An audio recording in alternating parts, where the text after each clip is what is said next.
शुभम राणा। शुभम जी कहाँ से आए? दिल्ली से। अब अयोध्या आए हैं, मंदिर बन के तैयार हो रहा है, कैसा लग रहा है? बहुत अच्छा लग रहा है। देखो इतने भव्य मंदिर का निर्माण हो रहा है जो हमारे नरेंद्र मोदी की सरकार है उनके राज्य में हो रहा है, तो इसके लिए बहुत ही हर भारतीय को गर्व का एक समय है। जब 24 जनवरी को इसका उद्घाटन होगा तो उस समय एक ऐसी यहाँ पे बाढ़ आ जाएगी।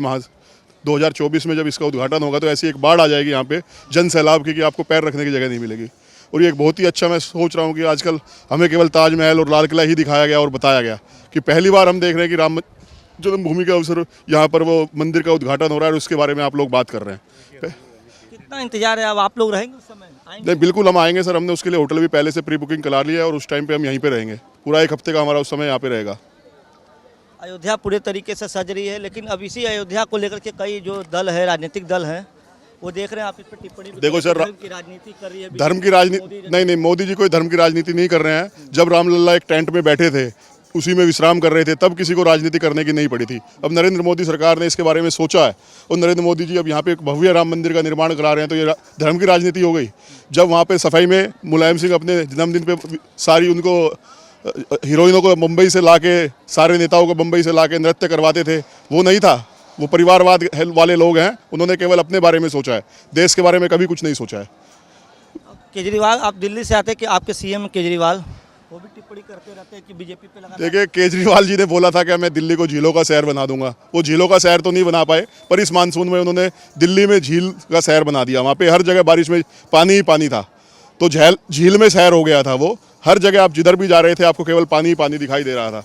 तो उस समय उनको, तो वो बोलते हैं कि मैंने स्कूल बना दिए, मैंने ये कर दिया। उन्होंने केवल स्कूलों का नाम बदला है, वही वो उसकी एक केवल पॉलिटिक्स करते हैं। अब देख लीजिए, उनके जो सारे जो नेता थे जो अपने आप को बोलते थे कि हम बिल्कुल दागी नहीं है, हमने कोई कुछ नहीं किया है। संजय सिंह आप देख लीजिए जेल में है, सत्येंद्र जैन जी जेल में है, मनीष सिसोदिया जी जेल में है, खुद केजरीवाल को ईडी और सीबीआई बुला चुकी है, वो जाते नहीं हैं।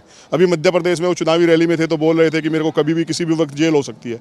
तो इसमें आप क्या समझेंगे? तो उनके मन में खोट है, उनके मन में चोर है, इसीलिए तो वो बोल रहे हैं कि मेरे को जेल में जाना पड़ेगा। मैं तो नहीं बोल रहा हूँ मुझे जेल जाना पड़ेगा। तो ये बताइए कि कैसे दिल्ली की सरकार, जनता जो बार बार जिता दे रही है उनको? सर देखो, जनता भी आजकल थोड़ा फ्री के लालच में वो रूंगे वहाँ आ गए हैं, बाहर से लोग आ गए हैं, वो केवल फ्री के चक्कर में सब वोट दे देते हैं। जो दिल्ली वाला जो असली वोट बैंक है, जो आज भी वहाँ से पहले में जो लोग दिल्ली में रह रहे हैं, वो कोई केजरीवाल को वोट नहीं देता है। राहुल गांधी जी के बारे में आप देखिए, राहुल गांधी जी पहले बोलते थे हम इनके साथ समझौता नहीं करेंगे, उन्होंने उनके साथ गठबंधन में चुनाव लड़ा, तो उनसे नुकसान हो रहा है। वे सारे चोर सब इकट्ठा हो जा रहे हैं, सारे राजनीतिक दल से केवल चोर हैं और एक अकेले मोदी जी के पीछे पड़े हुए हैं। तो ये बताइए, अब जैसे अब मोदी जी हैं, योगी जी हैं, ये लोग धर्म की बात करते हैं, सनातन की, और नेता क्यों नहीं करते हैं? देखिए, सब लोग डरते हैं सनातन की बात करने में। हमें डर कैसा? पाकिस्तान है, केवल मुस्लिमों का वहाँ पे राज है और केवल मुस्लिमों की वो बात करते हैं। हिंदुओं को वहाँ से भगाया जा रहा है, मंदिर तोड़े जा रहे हैं। हमारे देश जो हिंदुस्तान के नाम से है, हिंदू इसमें है, हिंदुओं के नाम पे है, यहाँ पे हिंदुओं की बात करना राजनीति कैसे हो गई? अगर मैं आपसे बोल रहा हूँ कि मैं हिंदू हूँ तो ये राजनीति क्या है? ये मेरा धर्म है और मुझे इसकी रक्षा करने का अधिकार है। मैं इसकी रक्षा करने के लिए कुछ भी कर सकता हूँ। ये कोई धर्म की राजनीति नहीं है, ये केवल एक अच्छी बात है कि लोगों को जगाया जा रहा है। आज मैं देख रहा था, अभी मैं कनक भवन से आया, वहाँ पे कई स्कूलों का टूर आया हुआ था, वो बच्चों को लेके यहाँ पे आ रहे हैं। एक बहुत बड़ी चीज़ है। पहले लोग जाते थे ताजमहल देखने, ताजमहल से हमें क्या करना है? वहाँ पे कोई हमारे धर्म का कोई बात नहीं बताई जाती है, वहाँ पे नहीं बताया जाता है कि क्या अच्छा है क्या बुरा है। अब ये पीछे देखिए, राम रसोई के नाम से चल रहा है, यहाँ पे कितने लोग फ्री में खाना खा रहे हैं। आपने देखा कभी ताजमहल में फ्री में कोई खाना खा रहा है? आपने किसी भी धर्म स्थल पे देखा कोई फ्री में खाना खिला रहा है? यहाँ पे रुकने की व्यवस्था फ्री है, खाने की व्यवस्था फ्री है। तो ये धर्म की राजनीति नहीं है। हम लोग इसमें बिल्कुल सजग होकर हमें सबको सहयोग करना है। और मैं तो आपसे भी निवेदन करूँगा कि जब राम मंदिर का निर्माण हो, जब उद्घाटन हो, तो आप लोग आएँ और इसको धर्म से हटा के हिंदुत्व को बढ़ाने के लिए इसके बारे में सोचें। अच्छा, आप उस समय उत्तर प्रदेश में है, अयोध्या में। उत्तर प्रदेश के मुख्यमंत्री की बात कर तो कैसा लग रहा है उत्तर प्रदेश में कानून व्यवस्था से लेकर और चीज़ें कैसी चल रही हैं? देखिए सर, आप समझिए, अभी उत्तर प्रदेश में बिल्कुल राम राज है। उत्तर प्रदेश की अगर बात करें, योगी जी के राज में बिल्कुल पहले, मतलब मैं रहता दिल्ली में, बेसिकली मैं बिलोंग यूपी से ही करता हूँ। मेरठ डिस्ट्रिक्ट, मेरा बागपत डिस्ट्रिक्ट है मेरठ के पास में, ठीक है। तो पहले मेरे को याद है जब हम घर से निकलते थे, शाम का समय हो जाता था, अंधेरा हल्का होने लगता, तो घर वाले फ़ोन करते थे, बोलते थे बेटा आज कहीं रिश्तेदारी में रुक जाना, घर पे मत आना, रास्ते में चोरी चकारी हो जाएगी, कुछ हो जाएगा। और आज की हम बात करें, हम रात को दिल्ली से 12 बजे भी चलते हैं ना, घर पे फ़ोन करते हैं तो कोई कुछ ये नहीं बोलता है कि आप वहीं पर रुक जाओ, मत आओ, कोई गाड़ी छीन लेगा, आपको कोई कुछ कर लेगा। तो ये एक सुरक्षित हम लोग महसूस कर रहे हैं, हमारी बेटियां सुरक्षित महसूस कर रही हैं। आजकल आप देखो चोरी चकारी नहीं हो रही है, कहीं पे भी आप देखो राजनी नहीं हो रही है। गुंडे जितने भी थे सब या तो जेलों में हैं या तो ऊपर स्वर्ग सुधार चुके हैं। तो इससे ज़्यादा और क्या लेंगे आप? ये बताइए कि अब जैसे कि अयोध्या हो गया, तो अब कहाँ की बारी है? अरे ये सबको पता है, इसके बाद मथुरा की बारी है और अगले हमारे जो है इस बार हमारा मथुरा भी सजेगा, पहले अब की बार अयोध्या सजेगा पहले, फिर उसके बाद हमारी मथुरा की बारी है। अच्छा, यहाँ पे तो पहले कार सेवा हुई थी, तो अयोध्या का मथुरा का मामला तो पूरा कोर्ट में। सर कोर्ट में देखो, ये भी तो कोर्ट से ही आया ना, ये भी किसी ने लड़के नहीं लिया सर। देखो उस टाइम पे आप देखोगे 1992 की अगर बात करोगे, उस टाइम पे कितने कार सेवक मारे गए थे, कितनों के ऊपर क्या क्या नरसंहार हुआ था, हमारे कितने हिंदू भाइयों ने जान गंवाई थी। सरकार से मतलब नहीं है ना सर, सरकार से क्या मतलब है। उस टाइम पे हिंदुत्व की बात हो रही थी, कितने दिन लोगों ने इंतजार किया। हमने कोई लड़के नहीं लिया है, हमें सुप्रीम कोर्ट ने आदेश किया है, उसके बाद हम राम मंदिर का निर्माण कर रहे हैं। कोई हमने लड़ झगड़ के यहाँ पे लोगों को मार के छीना झपटी नहीं कही गई है। जो भी सुप्रीम कोर्ट का आदेश होगा, माननीय सुप्रीम कोर्ट जो भी मथुरा के लिए भी अपना आदेश देंगे, उसी के हिसाब से हम लोग आगे बढ़ेंगे। अब लगातार जल्दी जल्दी सुनवाई का प्रक्रिया भी शुरू, क्या लग रहा है कि मथुरा के को लेकर कैसा फैसला? नहीं, मथुरा के लिए बिल्कुल हमारे हक में फैसला आएगा, हिंदुत्व का फैसला आएगा। और हिंदुत्व का एक जो वहाँ पे भी हमारे जो वो कृष्ण जन्मभूमि में भी वहाँ पे पूरा अपना कृष्ण भगवान का वहाँ पे वो होगा भव्य मंदिर का निर्माण।